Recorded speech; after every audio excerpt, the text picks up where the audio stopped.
Gazing upon our world from a distance, it appears peaceful and calm. But the reality is far different. The repercussions of climate change are approaching us all, and we all contribute to this impact.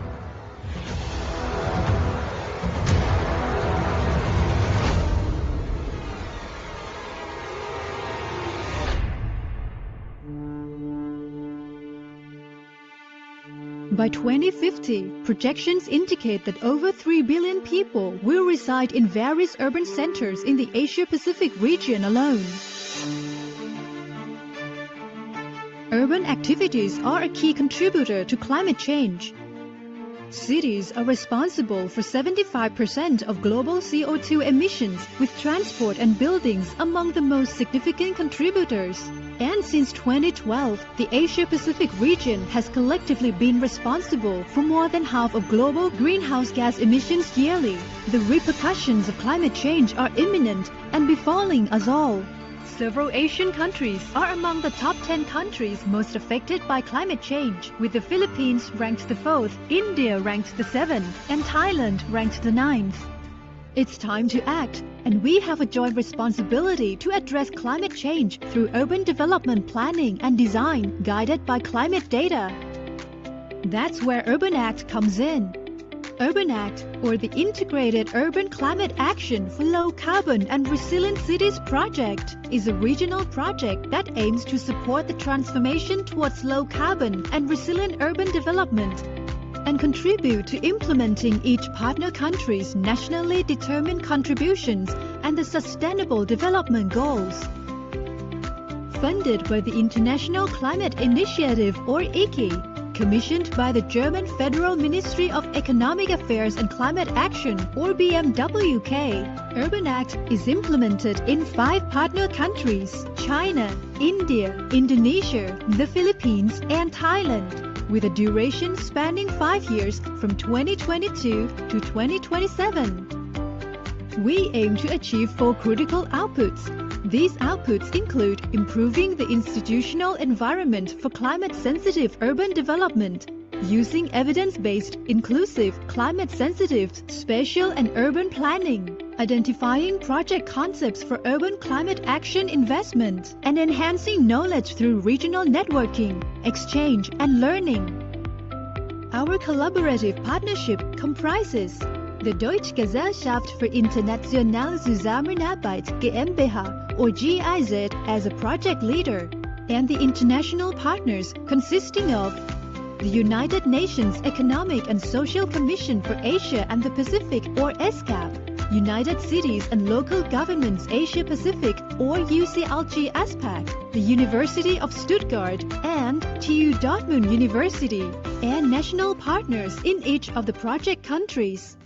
To promote and showcase a sustainable integration of climate change into urban development, Urban Act implements its support in 14 pilot cities across the 5 countries, recognizing the unique context of the partner countries and aiming to improve the country's specific policies and regulatory frameworks. Furthermore, we engage in joint operations with the Indonesia-Malaysia-Thailand Growth Triangle, or IMTGT, implementing initiatives in 6 cities within the IMTGT sub-region. We are all standing on the edge, and every decision and action we take today will shape our future for generations to come. It is not just a choice, it's a collective responsibility that falls on each of our shoulders. It's time for us to unite and journey towards low-carbon, resilient urban development. Join us in the Urban Act, Joint Action for Climate-Friendly and Resilient Cities. We are stronger if we are together.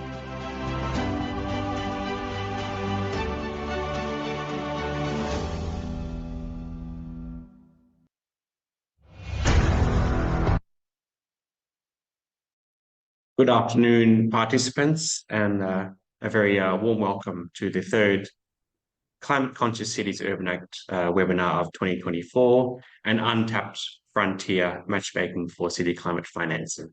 My name is Clinton Moore, Urban Climate Change Specialist at ESCAP. A very warm welcome indeed to wherever you are around the Asia Pacific or around the world. We've received more than 130 registrations showing the keen interest in the topic. And of course, as I said, this webinar series is part of the broader Urban Act project.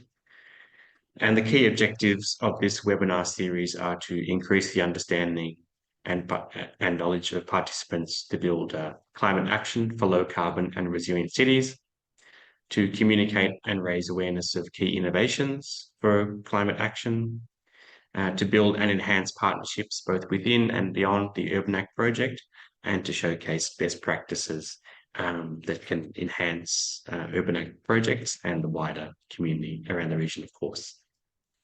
We have upcoming webinars on a range of relevant topics, including climate-sensitive urban planning, developing climate assessment methodologies and scorecards, and more. And we certainly look forward to your participation. As you would have noted in the registration process, you were asked some questions that have informed the thinking and preparation of the speakers. We have a great lineup of speakers in the webinar today. And we thank you very much for your active engagement with those questions. I also want to say that future webinars, or the Urban Act webinar series, is held generally on the last Wednesday of every month.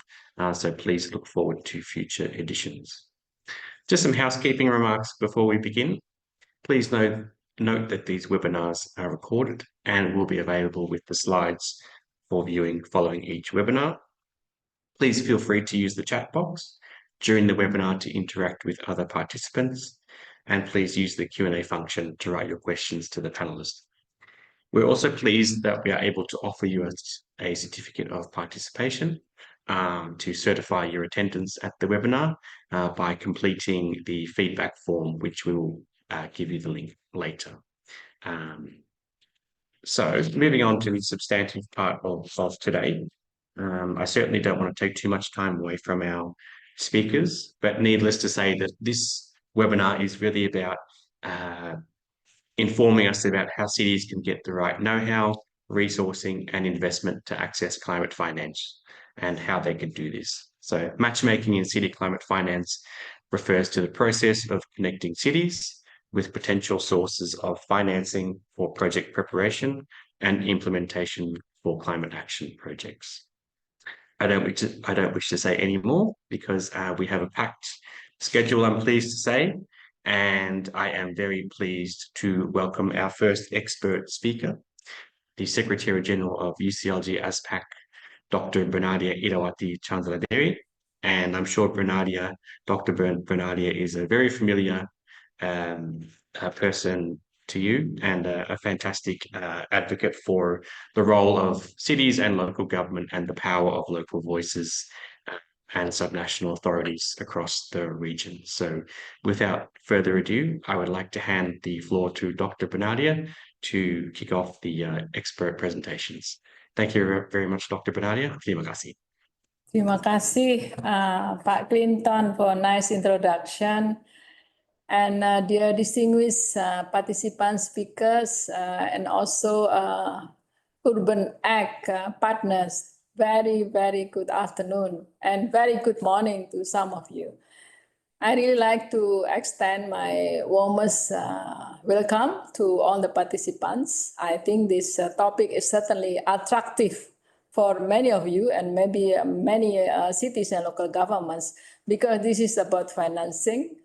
This is also related very much on the needs of cities and local governments that require certainly enough resources to basically handle these climate changes. And I think we have felt already the consequences on the climates. And this is, of course, due to human activities. I think everyone has contributed to some extent on the increase of these greenhouse gas emissions. But I think I like to put in positive notes here that all of us here consider this series of webinars is certainly important. Because we are together and already embark in very important journey for fostering sustainability and also certainly confronting the pressing climate challenges.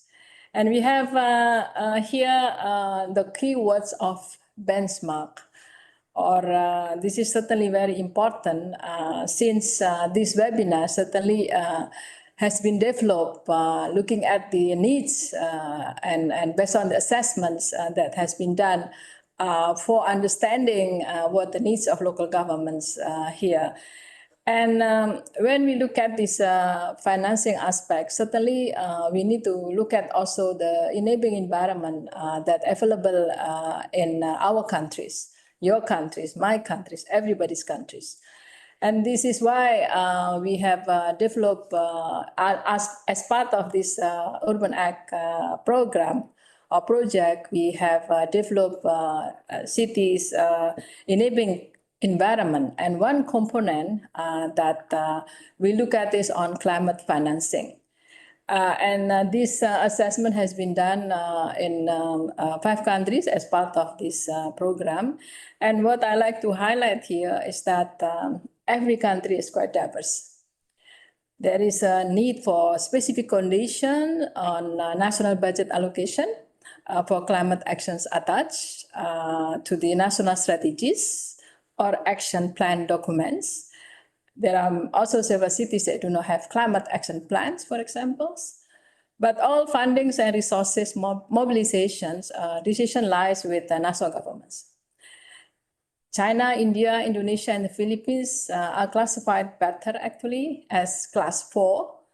They have already allocated national budget allocations, and they might also have a national funding mechanism. And there are already a lot of results that shown from the city enabling environment. But what I like to highlight here is that whatever conditions you have, whether there is limited regulations or rules, but there are always rooms. There are always rooms for innovations and to have a strategic solutions. So here, this webinar is certainly important for us because you like to find partners, whatever partners that you might consider. And we can give you later on some examples about this going beyond traditional way of development assistance. And one of the possibilities is, of course, to work with private companies and under the form of public-private partnerships, because in many countries, local governments can create your own companies. So a lot of examples. Hamamatsu has a biggest solar plant that was developed together with the private companies. So these are some examples, and this is why in this webinar we want to hear, also we will share with you some practical lessons that we all have here. How can we access fundings? How can we also local governments can have investment plans? So in conclusions, because I was told that I'm given only 5 minutes, let us embrace in the insights gained and connections that fall out in this webinar series. And I think I like to leave you with profound words of Jane Goodall, who remarks that you cannot get through a single day without impacting the world around you. We are making good impact or we are making bad impact. This also depends on us. So what you do makes a difference, and you must decide what kind of difference you want to make. So let's us unite, and I think you enjoyed the video very much. If we are together, we are stronger. So thank you, and looking forward to having discussions with you. Thank you. Back to you, Clinton. Thank you very much, Dr. Bonania, for those fantastic opening remarks to lay the platform for thinking, and also for that inspiring message as well that certainly underlies why we're all here and working towards these goals. Next, I would like to welcome to the floor Ms. Lara Ajan from the Asian Development Bank to give a perspective from a multilateral development bank on the topic. Lara is an urban planner with over 25 years of experience in program design, management, monitoring, and evaluation. Lara holds 2 master's degrees, one in environmental sciences and one in urban and regional planning and development. And she has worked with national, multilateral, local governments, the private sector, and NGOs. That's quite a CV. So, Lara, I'd like to welcome you to the floor for your expert presentation. Thank you very much. Hello, good afternoon, everybody. So I'm here with two hats, essentially. So yes, I do work for the Asian Development Bank, but I'm also representing Cities Development Initiative for Asia, which is CDIA. I've prepared some slides on what it is, just to give a little bit of context, and then I will delve in the subject. And I'm very, very happy that my predecessor kind of paved the way for some of the conversations I think are important to have during this webinar. Specifically, what she said about the sort of enabling environment, and I think it's very, very important. So I'll start out with next slide, please. So CDIA, or the trust fund that I manage for on behalf of ADB, on behalf of our donors, is a project preparation facility. So project preparation, it's been in existence since 2007, and project preparation is about preparing projects, bankable projects, and we commission these studies on behalf of the cities, and then we link them to potential financiers and downstream funding. So since our existence in 2007, we worked in 131 secondary cities, so mid-sized cities, and we have leveraged about 14 billion in investments downstream. And we do look at environmental improvement, climate change, adaptation, mitigation, good governance, and poor inclusiveness. So these are the sort of goals we want to improve, and we have also our help is usually in terms of grants. So we prepare the cities to undertake these large infrastructure projects later on. And we don't necessarily only give the commissioning of the study or the feasibility, pre-feasibility study. We also help build the capacity of these cities, which for us is very important. And we also add aspects of the studies that are very important for downstream financiers, mainly the environmental climate aspects, and we also help study the gender aspects as well. Next slide, please. So working with cities, the issues we find that hinder cities to access projects, to access financing is there are certain issues related to the financiers, because the first thing for financiers is the inability of cities to generate revenues independently. And that can impede the access to climate finance. Thing is, there are central government allocations and grants, but they're not very sufficient or flexible enough to address climate change. And in addition, we find that there's a lot of downloading on municipal governments. So municipal governments are given these mandates in terms of them having to take care of many more tasks than what they are capable because of the lack of resources. So a lot of central governments, yes, they are decentralizing, but they are decentralizing in terms of the tasks and the responsibilities they're giving cities without giving them the financial resources that need to go with that. Cities also have limited fiscal market access. And that also discourages climate investments because you do have municipal bonds and other instruments that can provide that additional funding. But creditworthiness of the cities is a major barrier when they try to access fiscal and fiscal markets. The other thing I find very important as well, especially in the mid-sized cities we work in, is their the requirement of that expertise in terms of climate change. It's very difficult to find somebody on limited resources who is a climate change expert who would look at climate proofing these investments, or even climate finance expert. And the issue is that it's very hard to find somebody who would want to go to some of the cities we work with, because they're not the capital cities. We work in mid-sized cities mainly, and it's very difficult not only to recruit those talents, but also to retain them in the cities, depending on where these cities are from. And this is something CDIA tries to do with the local governments we work with. And finally, I would say transparency and accountability in financial management. And this is the onus on this is on local governments. Because if you are transparent and you do have sound fiscal management in your cities, that can foster trust, and that will bring in investors, because it's all about risk. And investors, before investing in any infrastructure project, they need to know whether the cities are in good financial standing.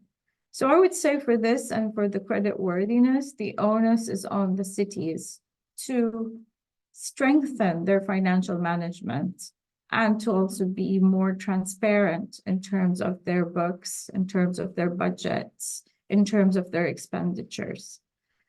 I've summarized a few points in the slide after. If you can move to the next slide. So I think cities can't really face these challenges alone. So overcoming barriers will require collaboration between local and national government, and also international partners. And the support is available for cities that, like sort of project preparation facilities that want to develop these well-prepared projects and meet investor requirements and priorities.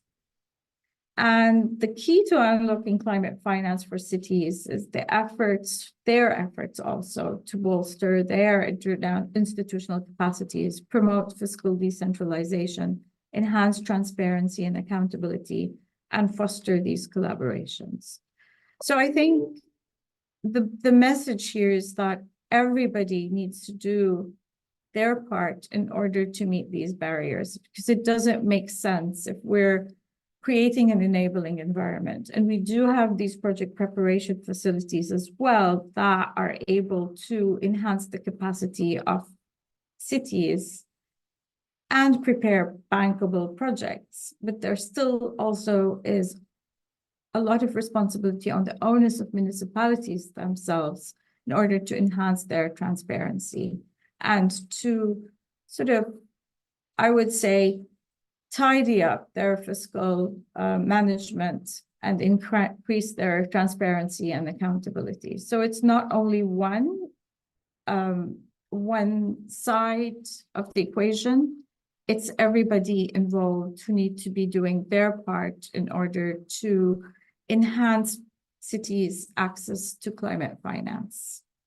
So I will leave it at here. Thank you. Thank you very much, Lara, for that very succinct picture of the key issues that cities face, not only in acquiring climate finance, but also accessing and keeping the talent of planning and resilience and climate-focused professionals in order to build the knowledge and resource base in order to respond to these challenges. And on the line and in the registrations, we had cities from the Philippines, Fiji, India, Malaysia, Indonesia, many countries from around the region. So looking forward to hearing potentially some of their perspectives in the discussion shortly. So thank you very much once again, Lara. Thank you. Moving on, I would now like to hand the floor to Mr. Liam O'Connor, who is Associate Urban Climate Change Specialist at ESCAP, to give us an overview of a paper that was published by ESCAP that is very relevant to the themes of this webinar.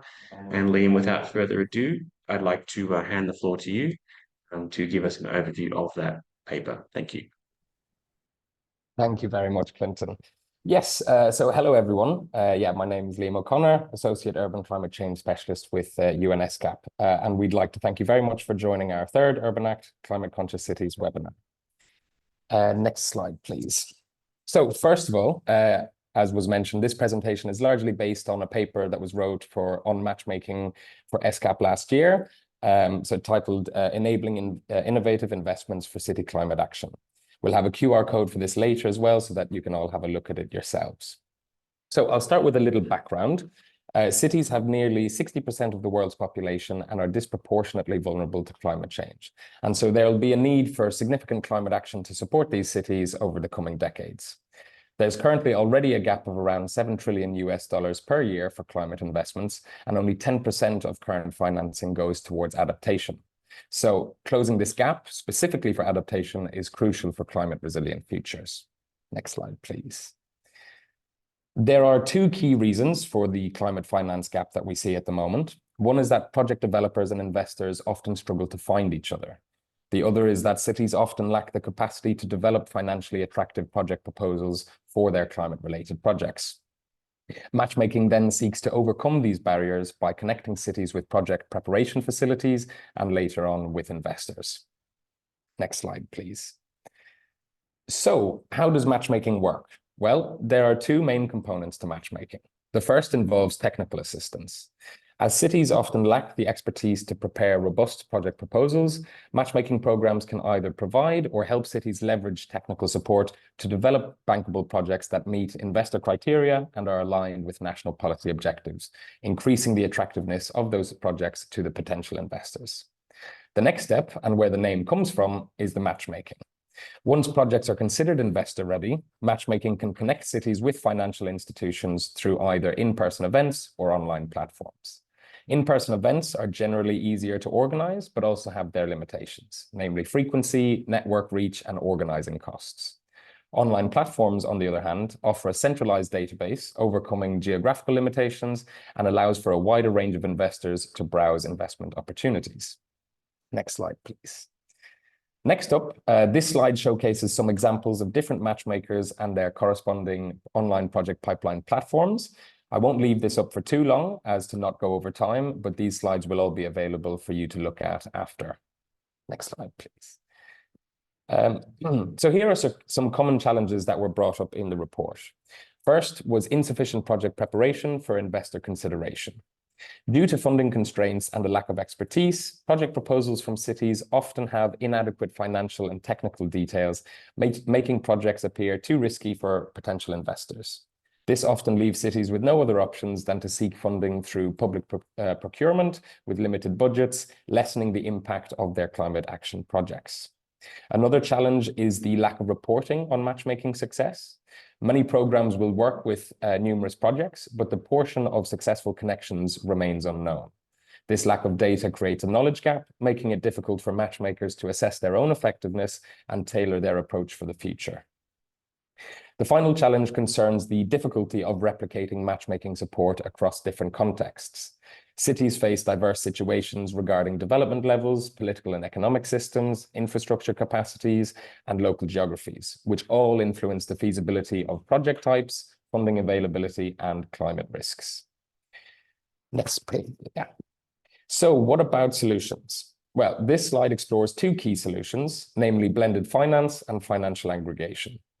Blended finance involves combining public and private capital, using public grants for early stage project development, including feasibility studies, impact assessments, and financial modeling, whereas private capital in the form of equity funds is used later on to fund implementation. This diagram here illustrates where in the project value chain matchmaking can employ this blended finance approach. Aggregation involves combining multiple small projects into one portfolio to diversify the risks, increase community engagement, and mobilize more capital than traditional methods by leveraging economies of scale and reducing transaction costs. Aggregation could either take multiple projects from the same city or from across cities and countries, known as a city cluster approach. This approach also fosters collaboration between projects or cities, allowing them to share best practices for future developments. As for enabling conditions, the first is early investor consultation. So for the best chances of receiving funding, early consultation with investors is crucial. This allows for open communication between both parties from the start, where cities are aware of investor priorities, and it ensures resources are not wasted in developing projects that don't meet investor criteria. Note, however, that it is important that cities are still at the center of designing their projects for their local needs and not for investors. The second is alignment with policy objectives. Aligning projects with national policy objectives is another key factor for securing funding, as development institutions and national governments are more likely to support projects that complement their own strategies, in addition to addressing local needs. By considering national priorities early in project design, cities can increase their chances of securing blended finance. Next slide, please. Finally, this is a brief list of the recommendations that came out of the paper. So to achieve blended financing, city governments should engage in private investor consultation at early stages of project design. They should ensure projects are aligned with national strategies, and they should make use of online matchmaking platforms such as CDP Matchmaker or CI Portal.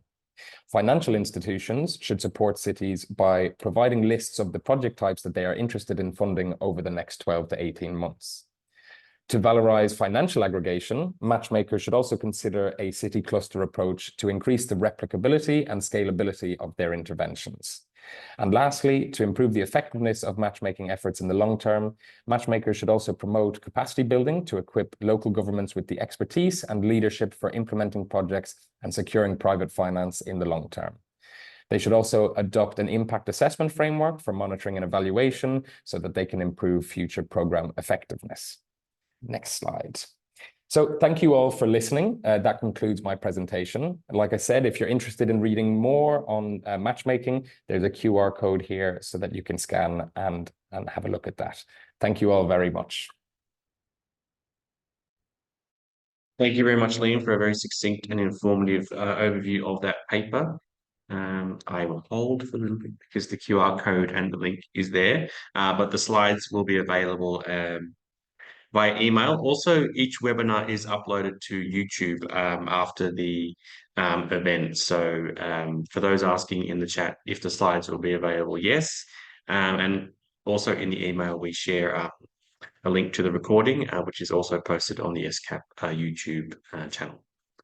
Without further ado, I'd like to welcome now a special intervention from Mr. Andre Almeida Davila, who's an Officer of Innovative Finance at ICLE, to offer some brief reflections upon what we've just heard, but also to give you a little taster and introduction into the ICLE Transformative Action Programs, the TAP program. Thank you, Andre. Thank you very much, Clinton. Thank you very much as well, Liam, for this very insightful presentation. I look forward to reading your report, and also thank you very much, Lara and Bernadia, for the very insightful interventions as well. So I think Bernardi and Lara, they painted a very comprehensive picture of the need for climate finance, and also the difficulties, the challenges for cities to access this climate finance. There are, of course, many barriers that cities have been facing when trying to access financing for their sustainable infrastructure projects. And I think Liam here with the report and his intervention on matchmaking already started to show some solutions and the way to go for cities to improve the way that they access this climate finance. And talking about matchmaking here, I think we discussed a bit of not only the importance of matchmaking, but some of the tools and opportunities which can help projects access financing, both for technical assistance and for implementation. And I think here the TAP, the Transformative Actions Programs, fits really well, because the TAP purpose is precisely to help cities navigate this very complex and intricate landscape of climate financing and access technical assistance from project preparation facilities on the one hand, but also access financing for implementation on the other hand. So next slide, please. So yeah, TAP is the Transformative Actions Program. It is ICLE's Finance Global Portfolio flagship initiative, and it is most importantly a project pipeline. So we currently have 79 projects in our pipeline, 79 sustainable infrastructure projects in our pipeline all throughout the world. So we have projects in all continents except Oceania, and we have a very important presence in actually South and Southeast Asia. So 16 out of our 79 projects are in these regions. We also have a very strong presence in Africa and South America, so mainly what we call the Global South. And we help these projects, which are in our pipeline, to advance in their project development towards investment readiness, towards implementation. So we present these projects with opportunities and we connect them with our partners who are offering, once again, either technical assistance or financing for implementation. So we have partners both globally and locally, and we connect the projects that are in a pipeline with them and help them access this opportunity, supporting their applications, their submissions to these partners. But in that sense, TAP is also a project preparation facility in itself, because we provide this light touch assessment, we provide recommendations on how the projects can best develop their project concept, how they can best develop the narrative of the project and make it more attractive for financiers and for project preparation facilities willing to provide technical assistance to it. Next slide, please. And I think it's important here to mention that our eligibility criteria is that first and foremost, it has to be transformative, both in the sense that it has to be a project with this climate and sustainable aspect. So it has to be a project which contributes to, has net zero emissions of greenhouse gases, but also contributes to resilient development of the city. But beyond the climate or the sustainable aspect, it also has to be a project which is cross-cutting in the sense that it has also to address social, gender, and other kinds of issues which are related to social issues, focusing on progressing towards a just transition approach. And it has also to be submitted by local and some national governments or their partners. So it has to be a project which is linked to linked and sponsored, if not directly submitted by a local government. Next slide, please. And just to quickly show the whole process of how a project moves in our pipeline. So once we receive the project application, and I would like to highlight here that our call for applications is open now until October 31st. We screen these projects and see if they are in line with our eligibility criteria. We then score these projects according to a number of criteria to see, once again, if they are transformative, if they are submitted by some national government. If the project scores more than 80%, we induce it into our pipeline. If it scores less, we provide feedback and recommendations for the project, and then the submitter, the applicant, can improve his application and submit again. Once the project is in our pipeline, it has access to all our services, which, as I already mentioned, we have this light touch technical assistance and capacity building exercises and events, but we also connect them to investors, to PPFs. So we bring these projects to pitch events, we bring them to different kinds of activities, which will allow them to get in touch with these investors and PPFs and try to get better opportunities of accessing them. So we either, step 7 here, we either help the project as a project preparation facility, which will help it further develop the project throughout the project development life cycle. And then we try to connect it with investors and financiers. Next slide, please. So that's all I wanted to say. There was supposed to be a little video on the right side, but I think it's not going to play automatically because of problems with the different types of file. But please, for the cities that I know there are many cities that are attending this webinar here, please have a look in our TAP application form, consider applying. We very much encourage you to apply. We have forms in 4 languages, in English, Spanish, French, and Portuguese. And for the other participants, I also encourage you to visit our TAP website and have a look at our case studies, at our projects, and the different resources which we have published. So thank you very much. Thank you very much, Andre. And I attended one of the TAP webinars a few weeks ago, and it's good to see that the project is still around. It's been around for a while now, I think 9 or 10 years. So it's good that the TAP program is certainly having some success in linking cities with funding. So thank you very much once again Andre. Let's now move to the discussion and Q&A section of the webinar, and we still have about 25 minutes, so we still got a good amount of time to get those insights from you. There is a Q&A box in the webinar available to you should you wish to use it and ask a question to one of the panelists. But I'll start with a question to Dr. Bernadia. And that question, Bernadia, is can you give any examples of UCLG ASPAC member cities that have effectively drawn in private finance? But most importantly, how did they do it, and what did they do well in attracting that finance? Thank you. Thank you, Clinton. Actually, in terms of matchmaking program and also connecting with financial donors or agencies, as well as showing this accessibility on finance. These have been, there are so many examples we have been doing. I think, of course, the TAP has also been introduced to many members of UCLG ASPAC, since UCLG ASPAC is also GCOM Secretariat for Southeast Asia. There is also City Gap Fund.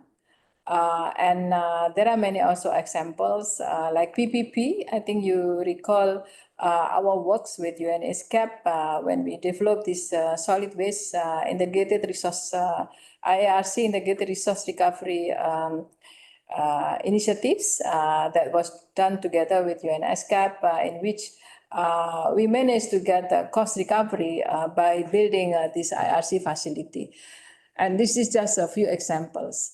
And of course, there are a lot of examples that shown from our members, Hamamatsu with the largest solar panel in Japan, also here in North Minahasa, that built the biggest solar panel in Indonesia in cooperation with businesses. So these are just a few examples. And we also conducted training capacity buildings. And in the past, we also had a capacity building with CDIA for PPP, public-private partnerships on several sectors. That include water sectors and energy sectors and many other sectors. But I think the beauty of these kind of platforms that build, for example, at UCLG ASPAC, we all have lessons learned to share. And there are already successful cases that can also be replicated in other cities. So, and there are, of course, some failures that this also can be a lessons learned. I know that ESCAP has also conducted assessment on financial aspect on climate. And if this can include also several practical lessons or case studies inside this assessment, that will be great. Because the important is how can we do it? How can we do it? Because I think you're already aware that there are a lack of capacity within within local governments in developing what you call it bankable projects or pre-feasibility study, or you call it investment plans. These are kind of things that need to be capacitated. And there is also example, for my advice, I think it's very important that cities should also understand what you cannot do and what you can do. This is different in every country. Like the success of RED Plus that happened here in East Kalimantan, that took 10 years to be able to access this funding with support of university. So try to find your strategic partners. I'm talking this to our participants. Try to find a strategic partner surrounding you that can help you in reaching what you like to have or what you want to achieve. So that's the advice I have. So there are a lot of platforms. UCLG ASPAC has a platform, ICLE has a platform. So please make use of those platforms. And certainly it may not be so easy to access, but this is still possible and it's feasible. Back to you, Carl. Thank you very much, Dr. Bernadia, for that fantastic answer and outlining that, yes, there are many platforms available, and it's up to cities to, this is the point of this webinar, really, to find out the best ways to connect cities with those different platforms and institutions. Next, I will ask a question to Lara, and have a question here, Lara, from one of the registrants before the webinar. And the question is, I am the mayor of a small municipality. How can cities with few or less resources work with CDIA to mobilize finance?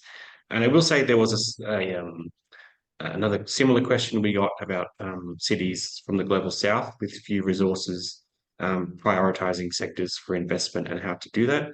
But so the crux of the question really is, how can cities with few or lower resource bases work with CDIA to access finance and investment opportunities? Thank you. Yeah. I think that resources is not necessarily, a lot of cities have more resources than what they think they have. So this is the premise we work with at CDIA.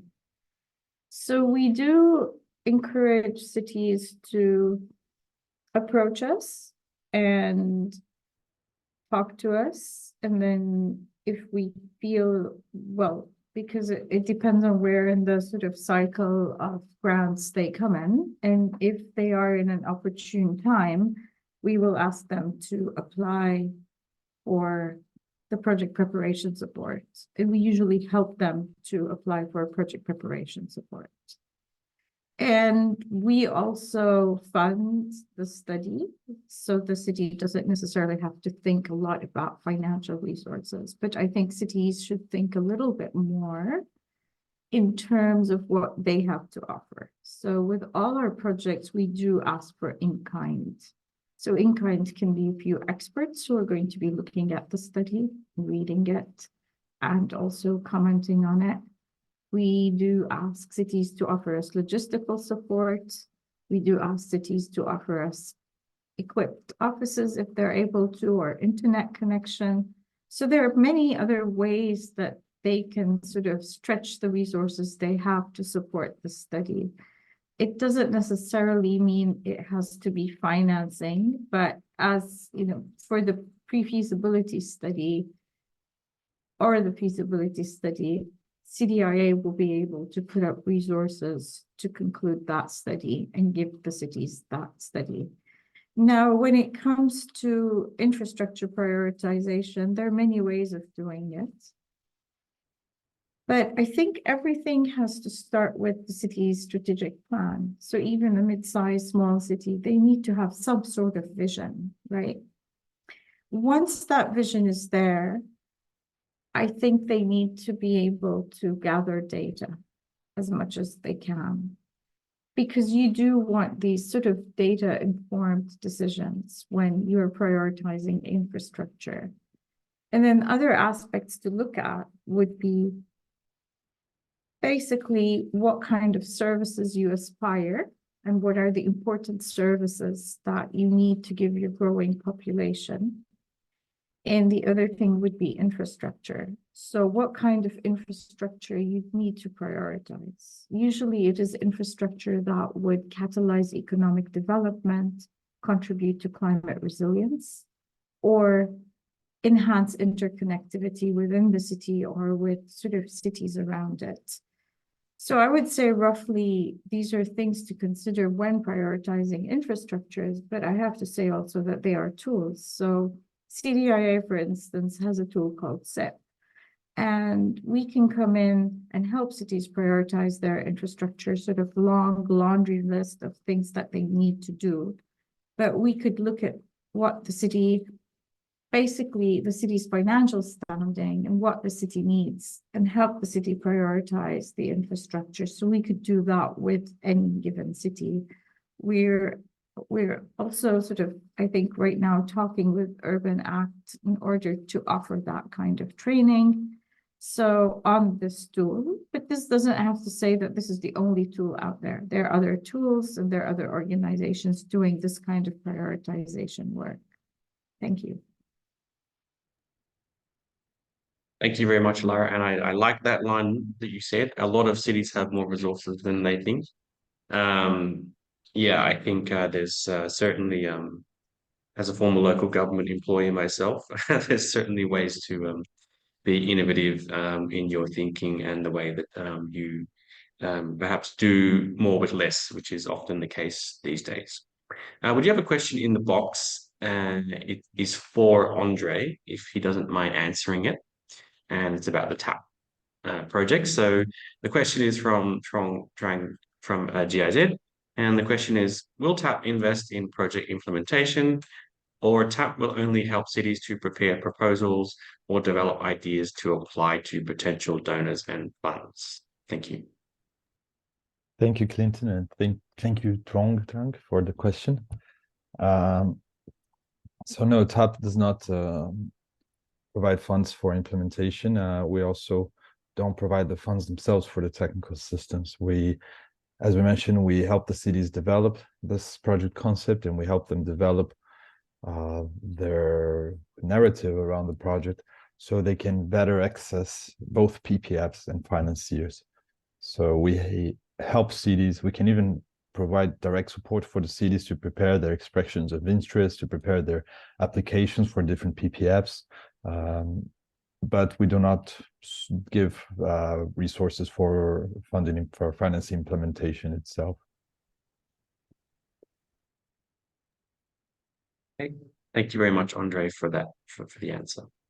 Back to Dr. Bernadia, and another question.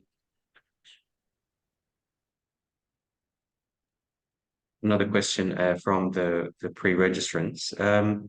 It's about resources, multiple municipalities and cities pooling resources together and perhaps doing joint applications or looking at ways that they can jointly tackle common challenges like waste management or other issues that don't discriminate between municipal borders.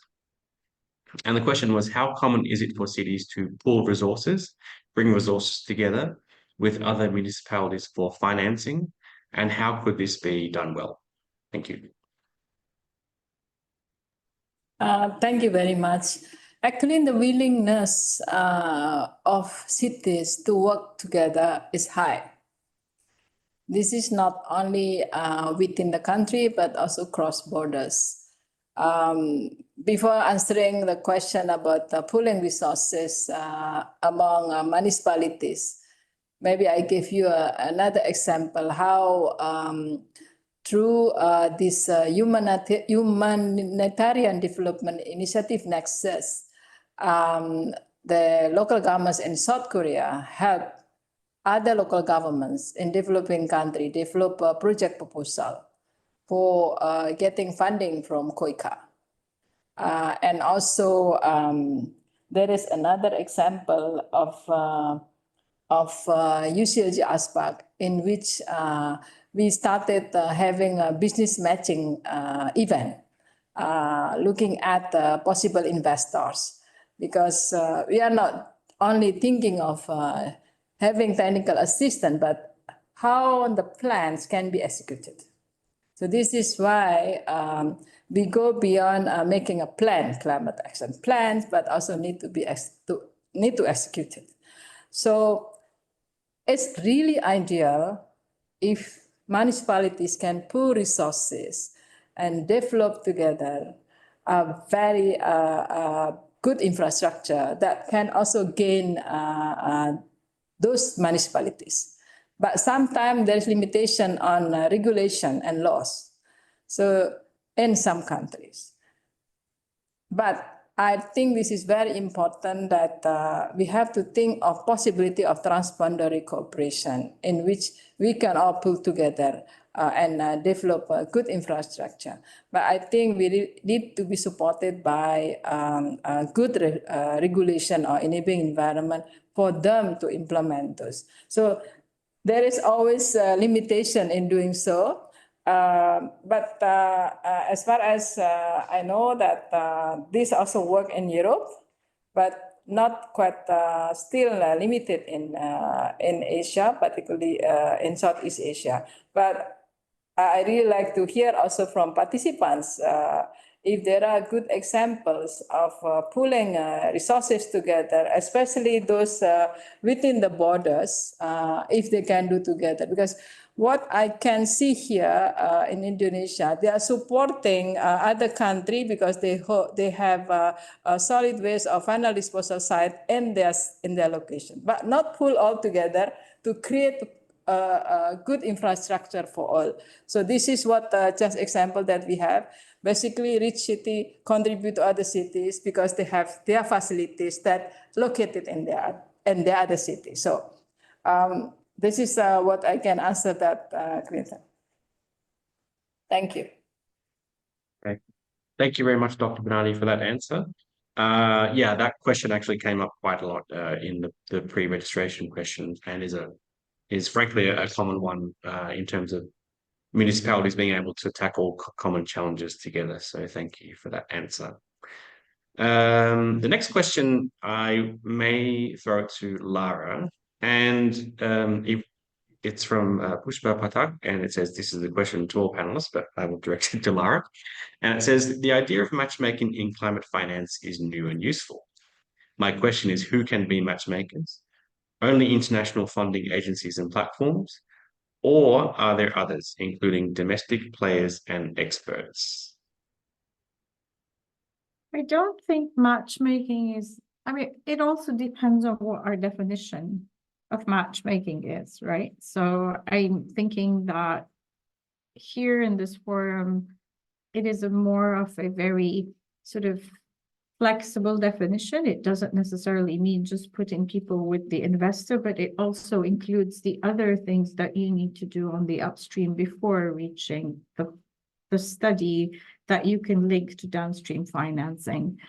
So I believe that everybody, it's not exclusively for development agencies and international development agencies or MDBs like the Asian Development Bank or other regional banks, because we are not necessarily in the position where we can sort of also push sort of our loans, or, you know, we can't really intervene a lot. So even with CDIA, when we work, we commission studies on behalf of the cities themselves, right? And I think there are other organizations that are better suited, and especially national organizations. It's just a matter of, you need to be very aware that in terms of governance in many countries, subnational finance does not happen a lot because the central government is very, very careful. They don't want the debt to increase without them not knowing, right? So I think in many areas, I think ministries of finance also can play a very big role, because they do know the limitations of subnational finance, or the limitation. We're talking right now about private, but it's usually blended as well. So I think it's a very appropriate role for national governments, or it could also be sort of subnational government associations like UCLG, for instance. So I think there's a lot of space for other players. On the contrary, I think other players might be best suited than international organizations in this role. Thank you. Okay. I might take the last question in the Q&A, and then we can wrap up with a remark from each participant. And the question in the chat is, how can cities harness AI and innovation for better energy usage, optimization, and using data science to design city and disaster adaptation and mitigation? And how can we ensure that financing mechanisms is inclusive and climate resilient? I think the second question is different from the first, but perhaps somebody would like to take one of those questions, perhaps Bernadia? Sorry, could you repeat, please? Sorry, the first question was, how can cities harness AI and innovation for better energy usage optimization and use data science to design city and disaster adaptation and mitigation? I think The Yang question Lee, is focusing on AI and data science. yeah, actually, this is something that I don't know whether I can answer well, but this is a demand that we receive from members in which what could be role of local governments in grabbing all those technology, high speed, technology, including AI. So we are going to include this in one of our manifestos that help local governments to gain from this AI. But I always believe in technology, but technology in the hand of good people will bring a good solutions. But technology that is not in the hand of bad people, and if not in the hand of good people, this can be a disaster, including the EI for the election, EI maybe in giving false information. But anyway, I think maybe the other panelists can answer that better. But for me, we are very optimistic about the value added that AI can bring with ChatGPT and those kind of things. And we can now get information so quickly. We can even develop a video so quickly, by just saying a few words, and then they will make for you. So that's the potencies that we can grab. But I think we should have more using this technology for climate changes or climate actions. Yeah. Thanks, Clinton. Thank you. We do have a comment in the Q&A, not so much a question, but from Ravi Kumar from GIZ. Capacity development for city officials is also part of the GAP fund or any other fund. The city can develop its capacity to access bankable projects and the application process independently. So I think that links back to what Lara was saying before about also looking at the capacity of what a city actually has in terms of its human resource and personnel in order to tackle challenges. So I might just give the floor to each panelist 30 seconds to a quick wrap up. Any reflections you have on the webinar, the discussion, any thoughts or key takeaways you'd like to give to the participants before we wrap up? Perhaps we can start with Andre, if you have any quick reflections or thoughts from the webinar, and any key lessons you'd like participants to take away. Thank you, Clinton. Yeah, I think this was a very insightful webinar. I think it really highlights the importance of matchmaking and helping cities access these opportunities, which are not easy to identify. It's not easy. It's a very complex landscape of many PPFs and financiers. So it is a tough work to do this matchmaking exercise for one to find the other. And here I'd like to stress once again the role that TAP can play in helping cities do that and navigate through this intricate landscape. So I believe Clinton can share my email afterwards. I think he already mentioned that in the chat, but please feel free to reach out to us if you're interested in applying to TAP and if you have any questions about our work whatsoever. Thank you very much, Clinton. Thank you, Andre. Lara, any concluding remarks? Yeah, I just want to remark that everybody sitting around this table, virtual table, is working on certain aspects of access to financing. And the issue is that everybody is working, and we need to sort of more work together in a concerted effort so that these sort of linkages are made, and it's not dislocated linkages in places, right? So the upstream, the midstream, the downstream. But there is one aspect that I feel is very important, is that cities working on themselves in terms of their financial capacity, in terms of their transparency, in terms of their governance system. Because we can do a lot of work, but at the end of the day, there is a responsibility that lies on the onus of the cities. And I encourage all the cities to look at how they can also attract investors themselves, things they can do themselves locally, as opposed to just depending on the enabling environment and other aspects that are being taken care of right now. Thank you. Thank you very much, Lara, and for your very engaged participation today. And Liam from ESCAP, any final thoughts, lessons, takeaways for participants? Well, as for final thoughts, I thought I might quickly answer part of the question about the AI and matchmaking. I think there's a lot to look forward to in terms of particularly online matchmaking and project pipeline platforms. I'm sure machine learning and AI will probably have some great opportunities there in the future with trying to connect cities with suitable fits for investments.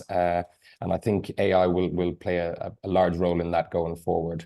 I also wanted to mention that, going back to the recording after the slides are up and available to all of you, that I do have a list of lots of different matchmaking platforms in the region so that all of the cities that have participated can have another look at that. Other than that, thank you very much. It was a great webinar. Thank you very much, Liam. And I shall give the final word to Dr. Bernadia to wind up the thoughts from the panelists. So Dr. Bernadia, thank you very much. I'd like to thank all the participants for joining our webinar today. And 1 hour for matchmaking, I consider is quite short. I think we need to follow it up with something concrete. What I have in mind is that we can identify what the needs and what things can be offered. So when you do matchmaking, you already know both sides, meaning that what you have and what you don't have, and then we matched it. And everybody can be a broker. What I mean, I'm talking in a positive way. Everybody can be a broker, whatever institutions you have. It can be an association of local governments in specific countries, or can be an international organization like us. Also can be even private company can be broker, and they already play a role as a broker anyway. So the second message I have here is that there are already good works that everybody has. And I think it's very important that we expand those works and making sure that more and more people are aware of all those good works. And we advocated already in terms of a level of decentralization. Many countries already got a good regulations. Indonesia, for example, they can create bonds, municipal bonds, but not one single bond has been released. Even some cities have a credit worthiness level that are high because political will is the issue here. So I think, please, if you get already good regulation in your country, make use of this and make also benefits of it, because many countries still struggling to get those kind of conducive environment that you already have. So in Indonesia, you can create private companies and also, but you cannot borrow money directly from other countries, but make use of what regulations that already exist, and please increase your political will. Thank you. But thank you again to speakers here, and also, of course, to ESCAP for organizing this wonderful webinar. Thank you. Back to you, Clinton. Thank you, Dr. Bernadia. I think we're all a bit shocked also at how much ground we've covered over the last hour. And, part of the spirit of the webinar series is to certainly, almost lay the foundation for future deep dives into these topics. So thank you very much to the presenters for all your contributions. As I said before, all the presentations and materials from the webinar will be available on the ESCAP Urban Act portal, and also the recording will be on the YouTube ESCAP channel. Apologies, we ran slightly over time. It's still pleasing to see that we have almost 100 participants still on the call. The next webinar will be on Wednesday, 24th of April, on the topic of climate-sensitive urban planning, challenges and opportunities of setting the right frameworks to enable climate action. So we certainly look forward to seeing you there, and hopefully more opportunities for interaction and discussion. Please fill out the survey that is on the screen you see there. We'll leave it up there so you can scan that QR code, or alternatively, the survey link is in the chat box. And also happy to say that you can receive a certificate of participation for showing attendance at the event. And we have a couple of questions there to answer. And in order to receive the certificate, you have to fill out the survey.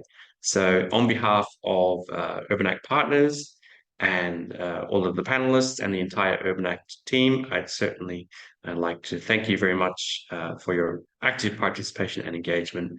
It's been an absolute pleasure, and have a fantastic rest of the day. To the panelists, I would like to request you to stay so that we can just get a quick photo. But for everybody else, thank you very, very much. It's been an absolute pleasure, and look forward to welcoming you to the next Urban Act webinar. Thank you very much. Thank you so much. Stay for photo. Okay, sorry. Spotlight Thank for the you. photo. Can everyone look at the camera?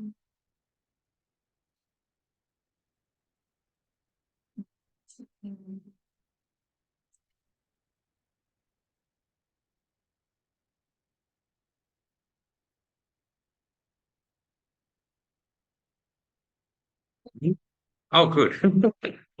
Excellent. Thank you. Thank you very much, everyone. We'll end the webinar now, and we'll certainly be in touch. Thank you very much once again. It was a great session.